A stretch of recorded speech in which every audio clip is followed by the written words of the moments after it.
1. Read these words. She, shoe,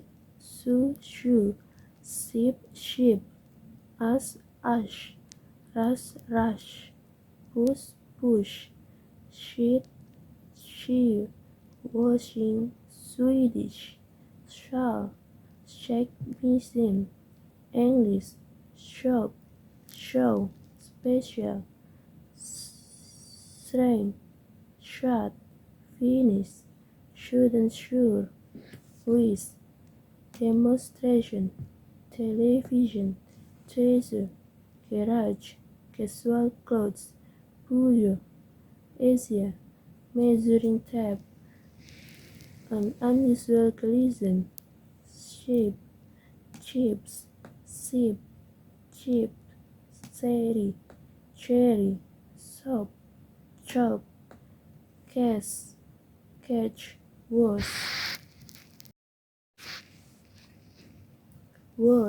children, butter soap, scratch, check, chops, much, cheesier, shoulder, rich, cheap, a delicious chicken, juice, children lunch, orange juice, rich child, rich job, fillet jail, watch chain, college chess, large gentleman, which chair, large cherries, huge chumcher, how much cheese, teach German.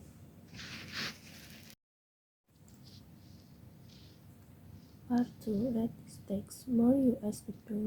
adults who do you already have children are saying they are unlikely to ever have them. A new Pew Research Center survey findings that could draw renewed attention to the risk of declining birth rates for industrialization. Experts are concerned that the U.S. birth rate, which has declined for the sixth straight year, might not fuel enough population growth on its own to keep the future economy afloat and fund social programs. Women between the age of 18 to 49 and men between 18 and 59 who said they are not parents were asking the question, thinking about the future, how likely is it that you will have children someday? In October, 26% of them said it's very likely, a 6-point drop from 2018 when 32% answered very likely. Meanwhile, the share of Americans who answered not too likely in 2020 grew to 20% compared to 16% in 2018. When asked for the reason, 56% of childless adults who said it's not at all or not too likely they will ever have children said it's because they just don't want them. That's a change from 2018 when 63% childless adults and this category said it was because they had no desire for children. This time around, 43% shared other reasons including medical issues, economic or financial reasons, and lack of the partner. Help of the quicksand. How the child car crisis is keeping moms out of work. When partner help of the quicksand. How the child car crisis is keeping mom out of when the pandemic led of lack of child care, single mother like Dina's tire were left in the lurch, unable to work. Coupled with the recent release of federal demographic data, this poll points to long-term evolution in parenthood trends in the United States. The spiraling cost of childcare. Healthcare and education, along with global instability, including the coronavirus pandemic and climate change, could all be contributing to broader change in attitude to marriage and priorities in life. U.S. birth rate fell to its lowest level in decades in wake of the pandemic. In April, the Census Bureau reported that in the last decade, the U.S. population grew at the second slowest rate for any 10-year period since the nation's founding. Pew surveyed 3,866 parents, non-parents online in late October as part of the broader study of nearly 10,000 U.S. adults known as the American Transplant Survey. Those who said they have no children were asked to rate their desire to have them in the future, while adults who said they already have children were asked to rate their likelihood of having more. The same question were asked in a similar poll Pew conducted in late July to early August 2018. Enable a comparison of trends over time. There was no difference based on gender in the responses among parents and non-parents. According to Pew, men and women are equally likely to say they will probably not have kids or more kids in the future. There was difference based on age, however, with adults in their 40 far more likely than younger adults to say they are likely to have any or any more children in the future. The Biden administration has attempted to take some of the roadblocks to higher fertility through its roughly $2 trillion Build Back Better bill, which recently passed the House and is now moving to the Senate. The bill includes funding for universal pre-K as well as the first national paid family and medical leave program. Part 3. Read this story. She was walking lazily, for the fierce April sun was directly overhead. Her umbrella blocked its rays, but nothing broke the heat. The sort of raw, wild heat that crushes you with its energy. A few buffalo were tethered under coconuts, brushing the parched verge. Occasionally, a car went past, leaving it trapped in the melting pitch like the wake of a ship at sea. Otherwise, it was quiet, and she saw no one. In her long white Sunday dress, you might have taken Jeannie Maren for 14 or 15. In fact, she was 12, a happy, uncomplicated child with a nature as open as the red hibiscus that decorated her black, whistling hair. Generation early, her family had come to Trinidad from India as overseer on the sugar plantation. Her father come had had some success through buying and clearing land around Rio Cristalino and paying in with coffee. On the dusty verge, 20 yards ahead of Ginny, a car pulled up. She had noticed its crease by ounce before, but she did not recognize it, and could not make out the driver truck in dark windows, themselves as black as its gleaming paintwork. As she walked past it, the driver glass started to open. "Hello, Ginny," she heard behind her. She paused and turned. A slight color rose beneath her dusky skin. Rafi Kirchani was tall and lean, and always well dressed. His black eyes and large white teeth flashed in the sunlight as he spoke. Everyone in Rio Cristalino knew Rafi. Ginny often heard her unmarried sister there ruefully on him. Oh, if only their father were alive, and they still had land. One of them might marry him, and then they would squabble over who it might be and love Ginny because she was too simple for any man to want. "How do you know my name, Rafi?" she asked with a thrill. "How do you know mine? Everyone knows your name. You're Mr. Kirjani's son, right? And where are you going, Ginny?" She hesitated and looked down at the ground again. "To Capel," she said with a fine smile. "But Ginny, good Hindus go to the temple." His rich, cultured face was gently masking as he added with love. "Or maybe the temple pundits are you test in the collar." She blushed more deeply at the reference to Father Oliver.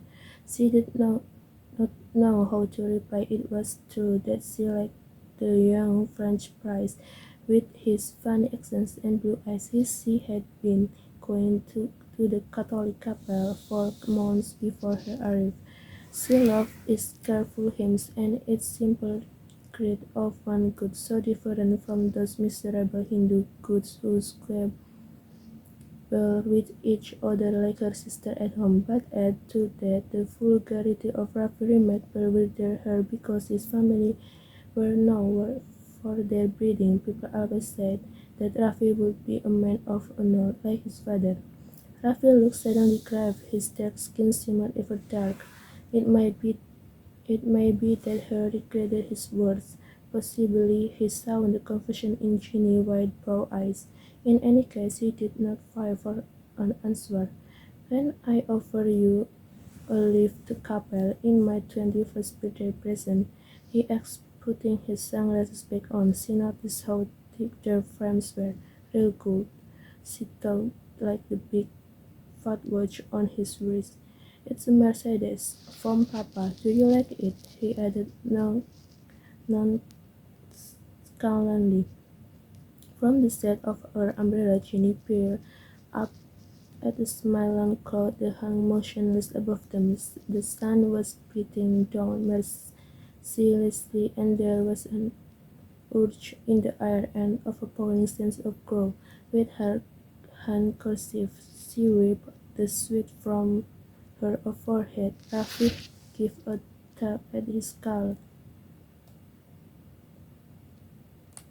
"It's air-conditioned, Ginny, and you won't be late for Capel," he continued, reading her mind. But Capel must have been the last thing on Rafi's mind when Ginny, after a moment's hesitation, accepted his offer. For he drove he instead to quiet, sugar-filled outside town, and there, with their Mercedes concealed among the sugar cans, he introduced himself into her.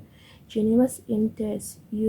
Young as she was, she barely understood what was happening to her. The beat of calypso filled her eyes, and the sugar cans towered over her as cool draw from the air conditioner played against her neck. Afterwards, clutching the rich flower that had been torn from her hair, she lay among the tall, sweet-smelling cans and sobbed until the brief tropical twilight turned the starry night.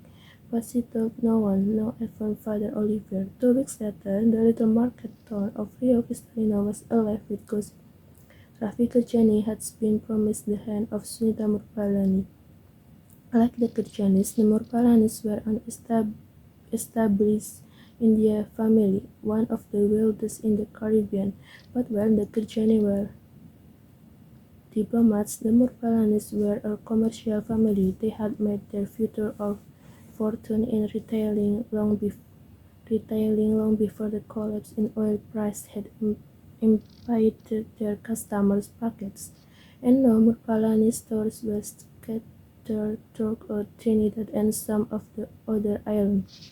Prudently, they had diversified into banking and insurance, and as a result, their influence was felt at the highest level. It was a benevolent influence, of course, never abused, for people always said the Murpalanis were respectable family and were above reproach. They had hosts in the port of Spain, Tobago, and Barbados, as well as the England and India. But their main residence was magnificent, sprawling colonial-style mansion just to the north of Rio Cristalino. The arranged marriage would be the social event of the following year. When Ginny heard of Rafi's engagement, the loathing she had conceived for him grew into a sort of numb hatred. She was soon haunted by a longing in the refined, headless, arrogant brute. She would give anything to humiliate him, to see the leering, conceited grin whip from his face. But outwardly she was unmoved. On weekdays she went to school, and on Sundays she went still to Father Oliver's afternoon service. "Girl, you sure does have a lot to confess to that witty," her mother would say to her each time she came home late from Capel. "He is not a witty, he is a man of good. That is maybe, child, but now don't forget he does be man first." The months passed, and she did not see Rafi again. And then it rained all through August. The rain hardly stopped. It rattled persistently on the galvanized roof until you thought you would go mad with the noise. And if I stopped the air was as sticky a trickle on, you pray for it to rain again. Then one day, October, towards the end of the wheat season, when Ginny's family was celebrating her only brother's 18th birthday, something happened that she had been dreading for weeks. She was lying in the hammock on the balcony, playing with her 6-year-old newborn Penny. Suddenly, Penny cried out, "Ginny, why are you so fat?" Took out the little frame house out celebrating stuff on the balcony. Curious eyes were turned upon Ginny, and you could see what the boy meant. "God's very mercy on you, Virginia. Watch the shape of your belly," cried Miss Nairn, exploding with indignation and pulling her doctor indoors, away from the praying neighbor's ears. Her voice was loud, hard, and there was blackness in her eyes, like the blackness of the skies before thunder. How could she have been so blind? She cursed herself for it, and harsh questions burst from her lips. "How does you bring such sums upon us, girl? What worthless lie about does you throw yourself upon? What man have you now? No decent man, that does be sure. And why does you break your father's name like this at your age? The man didn't even live to see you born. Thank the gods he didn't have to know of this. You sure got some explaining to your precious man of God, child." At last her words were exhausted, hence she sat down heavily, her weak heart pounding dangerously and her chest heaving from the exertion of her outbursts. Then Jenny told her mother of the afternoon that Rafika Jenny had raped her. There was a long silence after that, and all you could hear was Miss Mary wheezing. When at last she spoke, her words were heavy and disjointed. "If anybody have to get damnation, that Kirchani boy, I'll get it," she said.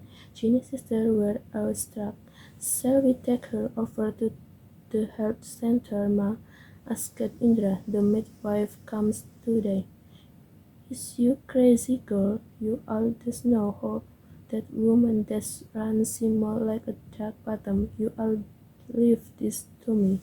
That night, Miss Nairn took her doctor to see Dr. Khan, an old friend of her husband whose discretion she could count on. There was no doubt about it, the child was pregnant. What can us do, Dr. Khan?" asked Mrs. Nairn. "Marry her off quick as you can," the landlord doctor replied bluntly. Miss Nairn scoffed. "Who will take her now, doctor? I just beg you. There's nothing you can do for us." A welcome breeze came through the slats of the surgery windows. Outside you could hear the shrill, persistent sound of chichadas. Well, mosquito crowd off the screen, attracted by the bare bull over the simple desk. Dr. Khan sighed and peered over the frames of his glass. Then he lowered his voice and spoke wearily, like a man who has said the same thing many times. "I might arrange something for the baby on its born, but it must be born, my dear. Your doctor is extremely good. She young, a child herself. To you she looks barely 3 months pregnant. Don't fool yourself. If the death shift gives us a correct, in 3 months she will be full term. Anything now would be too messy." "And if it's born?" asked Miss Nairn falteringly. "If it's born, what does happen then?" "No, Ma, I want it anyway. I want to keep it," said Ginny quietly. "Don't be a fool, child. It's my baby, Ma. I want to have it. I want to keep it. And who to look after you and pay for the baby? Even if that Kitcheny does agrees to pay, who does you hope to marry?" "I will marry. Don't worry." "You marry? You just be a fool. Who will you marry?" "Kitcheny, Ma, is going to marry Rafi Kitcheny." Dr. Khan gave a cackle. "So your daughter is not such a fool as you think," he said. "I thought you married her off, and then Kechani was bored outright. What does she have to lose? She too clever. So Raffi Kechani was comforted with the pregnant Ginny, and reminded of the Sunday afternoon in the dry season when the cans were ready for harvesting. To the surprise of the Narcissus did not argue at all. He offered at once to marry Ginny. It might be for him it was a welcome opportunity to escape a connubial arrangement for which he had a little appetite.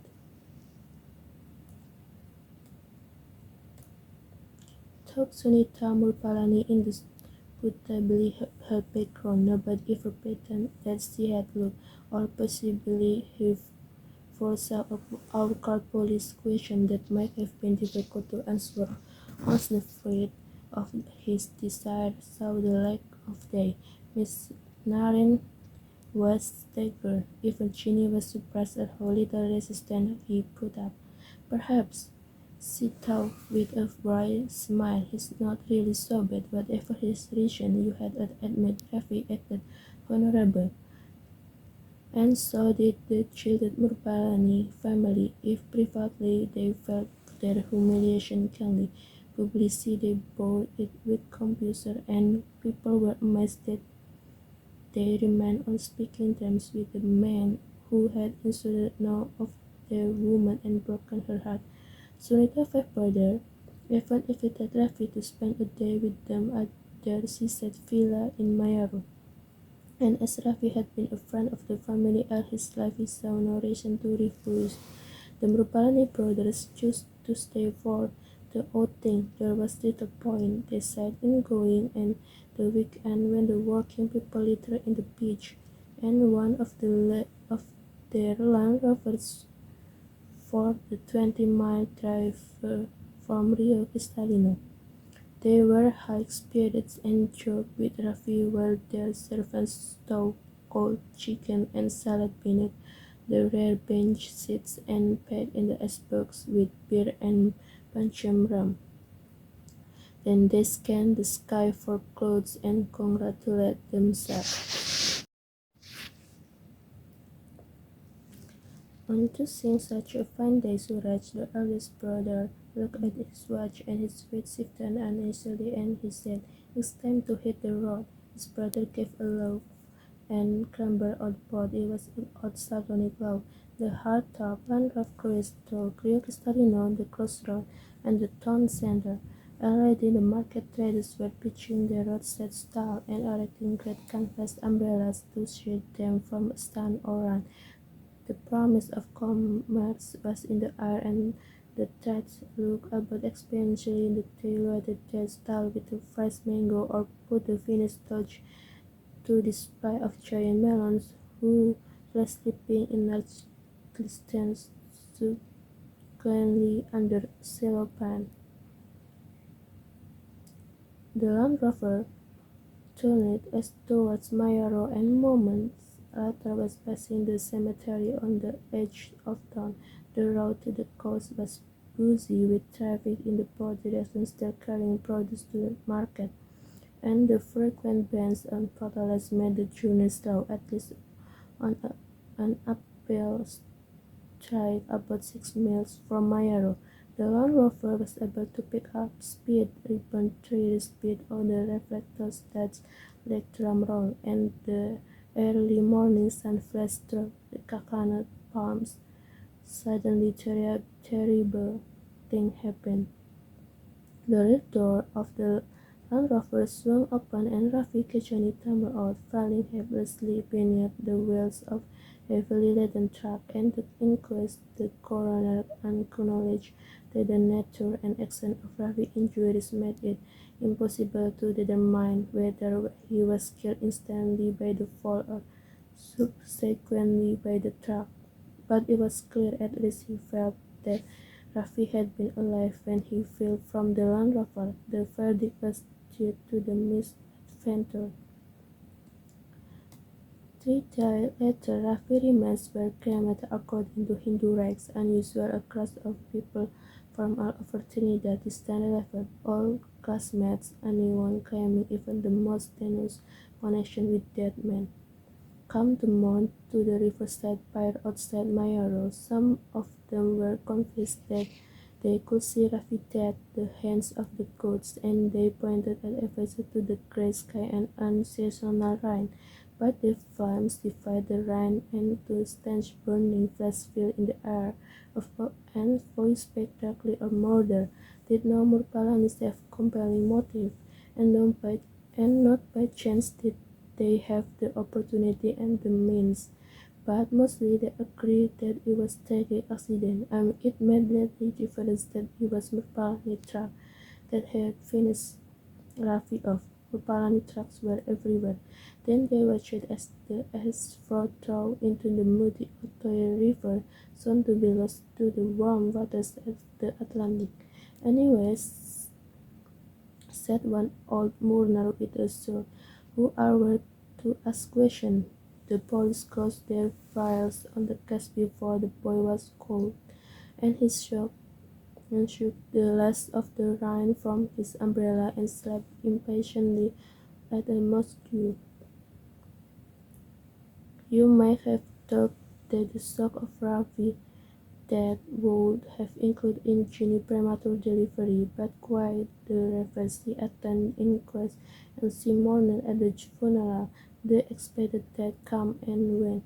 6 more weeks elapsed before Ginny, by now 13, gave birth to a son at the public maternity hospital in San Fernando. When they saw the baby, the nurses glanced anxiously at each other. Then they took him away without letting Ginny see him.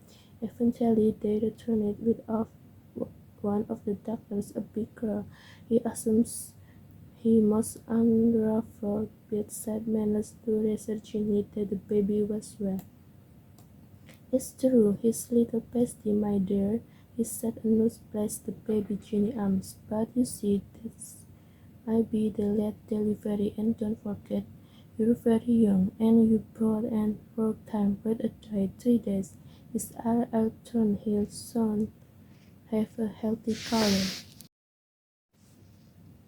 Ginny looked into her son's blue eyes and kissed them, and in doing so, tremendous feeling of tiredness suddenly came over her. They were so very, very blue, so like Father Oliver. She sighed at the irony of it all, the waste of it all. Was the cruel doctor really so stupid? Surely he knew as well as she did that the pallid looks could never go.